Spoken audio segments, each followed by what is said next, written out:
আনিকা ১৯৮তম ঈদ উল ফিতরের জামাতের জন্য ঐতিহাসিক শোলাকিয়া ঈদগাহ মাঠ আমরা দেখতে পাচ্ছি। সব ধরনের প্রস্তুতি শেষ হয়েছে। মাঠের সব কিছু, মাঠের পরিচালনা কমিটি, জেলা প্রশাসন, আইন শৃঙ্খলা বাহিনী, স্থানীয় জনগণ, স্থানীয় প্রশাসন সবার পক্ষ থেকে এই ঈদ জামাত আয়োজনের জন্য যা যা করা দরকার সব কিছু সম্পন্ন হয়েছে ইতিমধ্যে। শুধু ঈদের ঘোষণা আসলে আগামীকাল এই মাঠে অনুষ্ঠিত হবে উপমহাদেশের সবচেয়ে বড় ও ঈদের জামাত। আমরা এখন কথা বলবো কিশোরগঞ্জের স্থানীয় একজন ও মানুষ, যিনি এই মাঠের সাথে দীর্ঘদিন জড়িত এবং সামাজিক, সাংস্কৃতিক এবং রাজনৈতিক এবং ধর্মীয় বিভিন্ন প্রোগ্রামের সাথে নিজেকে সম্পৃক্ত রেখেছেন। আপনি একটু বলবেন যে শোলাকিয়ার মানুষ হিসেবে আপনারা এই মাঠটিকে কিভাবে দেখছেন, আর বছরের পর বছর ধরে যে চ্যানেল আই সরাসরি সম্প্রচার করছে, সবকিছু মিলে আপনাদের অনুভূতি। ধন্যবাদ আপনাকে। আমরা কিশোরগঞ্জের মানুষ এই মাঠ নিয়ে নিঃসন্দেহে গর্বিত।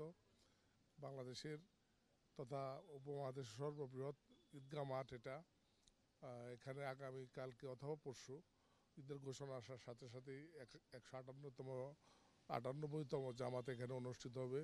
আপনারা জানেন যে গত এখানে প্রায় ১৫-১৬ বছর যাবৎ এখানকার যে নিয়মিত ইমাম ছিলেন সেই ইমামকে অপসারণ করে প্রশাসন একজন ইমাম নিয়োগ করেছিলেন, যেটা এই কিশোরগঞ্জের মানুষ খুব ভালোভাবে নেয়নি। তো আমরা এইবার প্রশাসন এবং মাঠ পরিচালনা কমিটির মাধ্যমে যে মিটিং হয়, মিটিংয়ে আগের যে ইমাম ছিলেন নুরুল্লাহ সাহেব এর সুযোগ্য পুত্র জনাব সাইফুল্লাহ সাহেবকে পুনর্বাসিত করায় কিশোরগঞ্জের মানুষ উৎফুল্ল হয়েছেন। এবং এই কিশোরগঞ্জের আগামী মানে ঈদের দিন আপনারা দেখতে পারবেন যে অন্যান্য ১৫-১৬ বছরের যে মানুষ হয়েছে তার চেয়ে দ্বিগুণ তিনগুণ মানুষ এখানে হবে, এবং এটা একটা জনসমাবেশের দিক থেকে একটা নতুন রেকর্ড সৃষ্টি করবে। আমরা কিশোরগঞ্জের মানুষ হিসেবে এটা নিয়ে সবসময় গর্ববোধ করি। আমি কিশোরগঞ্জের একজন রাজনৈতিক এবং সামাজিক কর্মী হিসেবে সারা বাংলাদেশের মানুষকে দাওয়াত করছি, আপনারা আসেন। যার যার অবস্থান থেকে যদি সুযোগ আসে আপনারা আসেন। এখানে নামাজ পড়লে নিঃসন্দেহে আপনি এটা সারা জীবন মনে রাখবেন এবং আমরা খুব খুশি হব। বাংলাদেশের যে যেখান থেকে এখানে আসেন আমরা সাদরে তাদেরকে গ্রহণ করবে এবং আশা করছি এই প্রশাসনের যে তৎপরতা আমরা ইতিমধ্যে দেখতে পাচ্ছি, বিভিন্ন সামাজিক সাংস্কৃতিক সংগঠনগুলো যেভাবে এখানে কাজ করছে, জেলা প্রশাসন, পুলিশ প্রশাসন, আমরা নিঃসন্দেহে আশা করতে পারি একদম শান্তিপূর্ণ পরিবেশে ঈদ জামাত এখানে অনুষ্ঠিত হবে। আনন্দ ঘন, গাম্ভীর্যপূর্ণ এবং ধর্মীয় যে গাম্ভীর্যপূর্ণ যে পরিবেশ, সেই পরিবেশে এখানে জামাত অনুষ্ঠিত হবে এবং এই জামাতের মাধ্যমে আমরা সারা পৃথিবীর মানুষকে ঈদের শুভেচ্ছা জানাবো আশা করি ইনশাআল্লাহ। আনিকা, আমরা ফিরে যাচ্ছি। এখন পর্যন্ত আমার কাছে এই তথ্য। দর্শক, আমরা এখন চ্যানেল আই অনলাইনের জন্য কিছু কথা বলবো।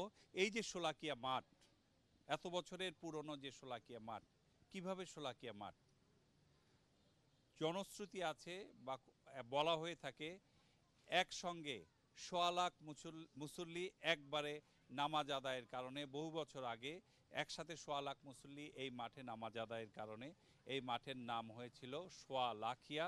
সেটা এখন কিশোরগঞ্জের আঞ্চলিকতার টানে শোলাকিয়া মাঠ। এই শোলাকিয়া মাঠের বহু বছরের ঐতিহ্য আছে, শত শত বছরের ঐতিহ্য।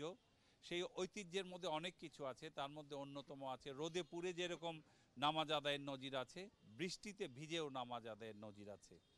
এই মাঠের সাথে অনেক কিছু জড়িত আছে। নামাজ শুরুর আগে তিনটে শব্দ করা হয়। প্রথম শব্দ মানুষকে আমন্ত্রণ জানানো হয় নামাজের জন্য, তারপরে মাঝে আর একটা শব্দ করা হয়, শেষে আর একটা জোরে শব্দ করে মানুষকে মানে নামাজের জন্য প্রস্তুতি নিতে বলা হয়। এই মাঠের সাথে অনেক কিছু জড়িত আছে। এই মাঠে মানে যারা ইমামতি করেছেন তাদের মধ্যে একজন অন্যতম হলেন মাওলানা মোহাম্মদ নুরুল্লাহ, যিনি হয়বতনগর ওর যে মাদ্রাসা আছে এই মাঠের যারা মানে ওয়াকফ করেছিলেন তাদেরই একটা মাদ্রাসা ছিল, বহু বছরের পুরানো। সেই মাদ্রাসার উনি প্রিন্সিপাল ছিলেন। উনি এই মাঠে ইমামতি করতেন। ওনার সূত্র ধরে তারই যোগ্য সন্তান মুফতি মোহাম্মদ সাইফুল্লাহ, উনি এই মাঠে ইমামতি করেন। দীর্ঘদিন পরে উনি আবার ইমামতিতে এই মাঠে ফিরছেন। একটি কথা দর্শক আপনাদেরকে বলতে চাই, যে সেটি হচ্ছে যে শোলাকিয়া মাঠের যেরকম শত শত বছরের ঐতিহ্য আছে, সেরকম শোলাকিয়া মাঠের সাথে চ্যানেল আইয়ের একটা যোগ সাজস্য এবং সংশ্লিষ্টতা আছে। ঈদের নামাজ মানেই এই শোলাকিয়া মাঠের নামাজ সরাসরি সম্প্রচার মানেই চ্যানেল আই। আমি চকর মালিথা গত 21 বছর ধরে এই শোলাকিয়ার ঈদ জামাত চ্যানেল আই থেকে সরাসরি সম্প্রচারের সাথে জড়িত আছি। এখন শোলাকিয়া মাঠটা শুধু এই কিশোরগঞ্জের আঞ্চলিক নয়, সারা দেশের নয়, এটা একটি আন্তর্জাতিক পর্যায়ে উপনীত হয়েছে।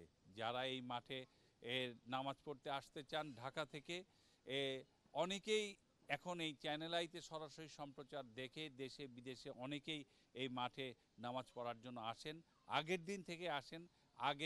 এখন কিশোরগঞ্জ শহরে যে আবাসিক হোটেলগুলো আছে, কোনো হোটেলে সিট পাওয়া যাবে না, সবাই আগের থেকে এসে এখানে মানে নামাজের জন্য প্রস্তুতি নেন। এটা একটা অন্যরকম আনন্দ বা একটা ঈদের একটা বাড়তি আনন্দ বলে অনেকে মনে করেন। এখন আপনি যদি ঢাকা থেকে, আমরা ঢাকার কথাই বলবো, ঢাকা যেহেতু বাংলাদেশের রাজধানী, ঢাকাকে কেন্দ্র করে যদি ধরি, আপনি যদি ঢাকা থেকে এই শোলাকিয়া মাঠে আসতে চান তাহলে কিভাবে আসবেন এটা আমরা জানবো। কিশোরগঞ্জের একজন স্থানীয় মানুষ, উনি ব্যবসায়ী, এবং ওনার কাছে আমরা জানবো যে কোনো মানুষ যদি ঢাকায় থেকে কিশোরগঞ্জে আসতে চায় উনি কিভাবে কোন ভাবে আসতে পারবেন। আপনারা ঢাকা থেকে যদি সড়ক পথে আমাদের কিশোরগঞ্জের দিকে আসতে চান, তাহলে ঢাকা আমাদের যেটা আমরা ঢাকা মহানগর দক্ষিণ বলি, ওই দিক কেন্দ্রিক মানুষ যারা কিশোরগঞ্জের দিকে আপনারা ধাবিত হবেন, আপনারা আমাদের কাঁচপুর ব্রিজ, যাত্রাবাড়ি হয়ে কাঁচপুর ব্রিজ হয়ে আমাদের পরবর্তীতে মাধবদীর পরে আপনাদের রয়ে গেছে আমাদের ইটাখোলা, নরসিংদীর ইটাখোলা থেকে ভিতর দিয়ে একটা রাস্তা আমাদের চলে আসছে সহজ শিবপুর দিয়ে। এটা হলো মনোহরদী হয়ে আমাদের কটিয়াদি হয়ে কিশোরগঞ্জে আপনারা খুব সহজেই চলে আসতে পারবেন। এছাড়াও আপনারা যদি আরেকটু ঘুরে আসতে চান তাহলে ওই দিক দিয়ে আপনারা ভৈরব হয়ে, আপনাদের নরসিংদী ভৈরব হয়ে তারপর সরাসরি কিশোরগঞ্জের দিকে চলে আসতে পারেন। এছাড়া আমাদের ঢাকা উত্তর সিটির যে মানুষগুলো যারা আমাদের এদিকে আসতে চান, কিশোরগঞ্জে জামাতে অংশগ্রহণ করতে চান, তারা অবশ্যই আমাদের ওই দিক দিয়ে আবদুল্লাহপুর টঙ্গী হয়ে আপনার গাজীপুর হয়ে আমাদের হলো যে রাজেন্দ্রপুর চৌরাস্তা, এদিক দিয়ে পাকুন্দিয়াতে খুব সহজেই চলে আসতে পারবেন। আবার কিছু কিছু মানুষ এখন ভালুকা হয়েও আমাদের কিশোরগঞ্জে সহজে চলে আসতে পারেন।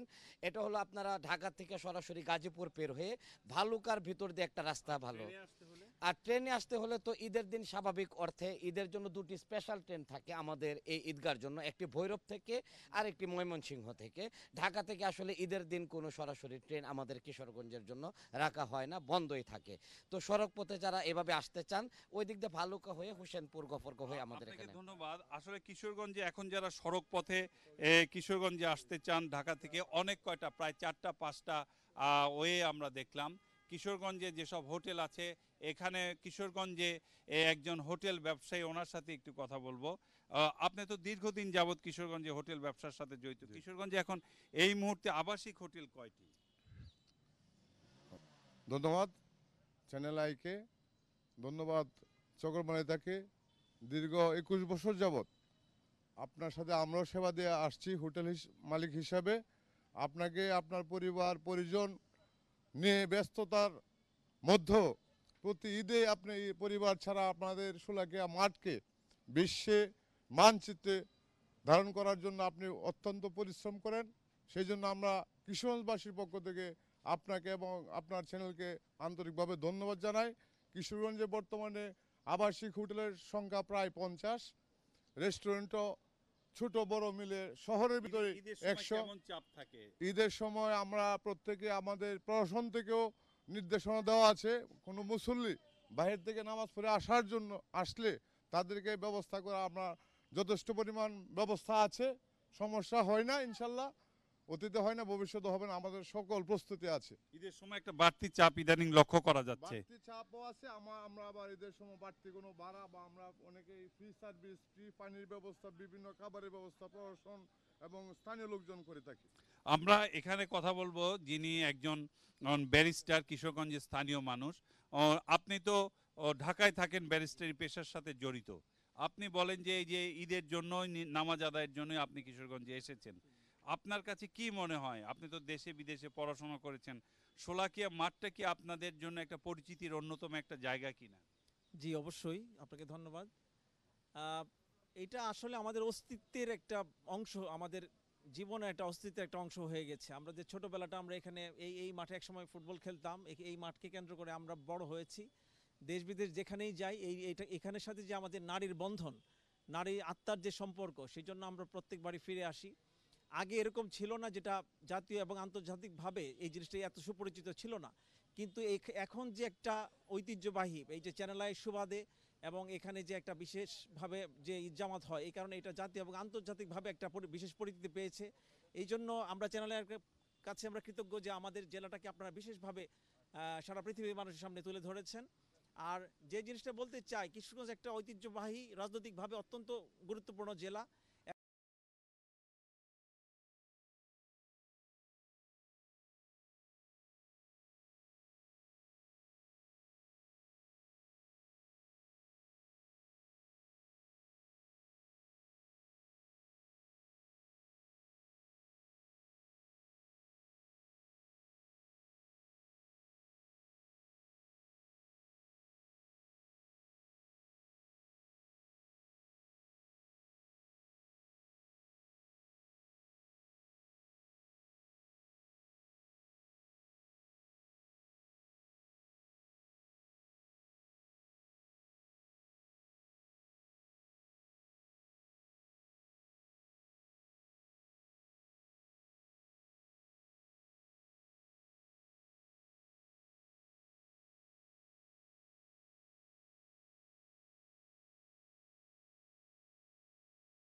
আমাদের বাড়িতে জায়গা দিয়ে হলেও আমরা এখানে যারা কিশোরগঞ্জের বাইরে থেকে আসবেন, দেশের বিভিন্ন অঞ্চল থেকে, তাদেরকে আমরা অন্তত খুশি করে দেবো, যাতে কিশোরগঞ্জ সম্বন্ধে তাদের একটা ভালো ধারণা থাকে।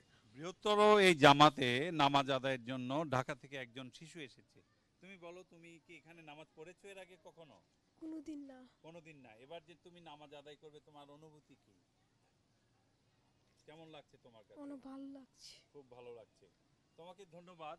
দর্শক, আসলে কিশোরগঞ্জের এই যে শোলাকিয়া মাঠের ঐতিহ্য, শত শত বছরের মানুষের যে এখানে নামাজ আদায়, সব কিছু মিলে তার সাথে যে চ্যানেল আইতে সরাসরি সম্প্রচার, দেশে বিদেশে সবার যে উপস্থিতি, বিশেষ করে মোনাজাতের সময় দুহাত তুলে ইমাম সাহেব যখন মানে বাইরে থেকে যারা টেলিভিশনে অংশগ্রহণ করেন তাদেরকে যখন মোনাজাতে হাত তুলতে বলেন, আমরা পরবর্তী বিভিন্ন সময় তাদের সাথে কথা বলেছি।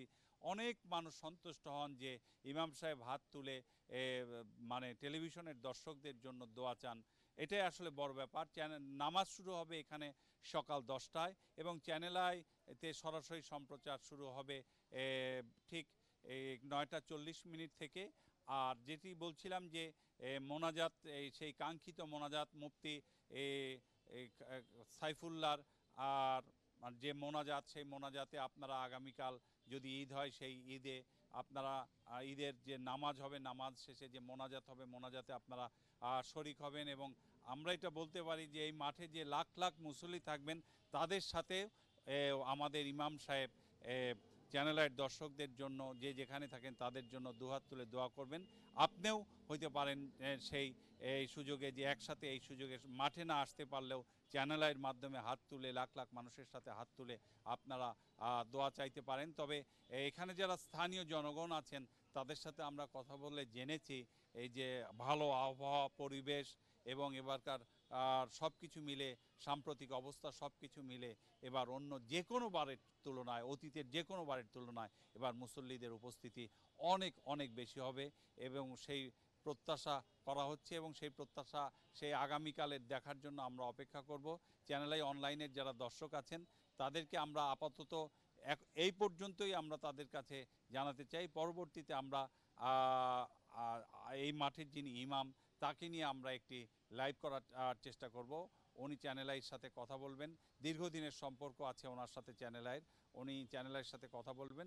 আমরা চ্যানেল আই এবং চ্যানেল আই অনলাইনের দর্শকদের জন্য ওনাকে আজকেই এনে ওনার সাথে আমরা একটু কথা বলার চেষ্টা করব। এখন পর্যন্ত আমার কাছে এই ছিল সর্বশেষ।